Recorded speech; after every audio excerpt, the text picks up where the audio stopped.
নিচে কয়েকটা গাড়ছি কিন্তু জলের নিগে সব দিয়ে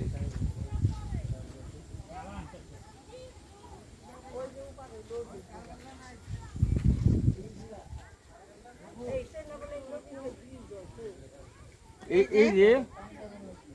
শুরু হয়েছে হ্যাঁ ওই ওখানে একটা কাটছে ওইদিকে কাটছে এখন তো জলের জন্য ইয়ে গেছে এটা তো কুলিক তাই না আমাদের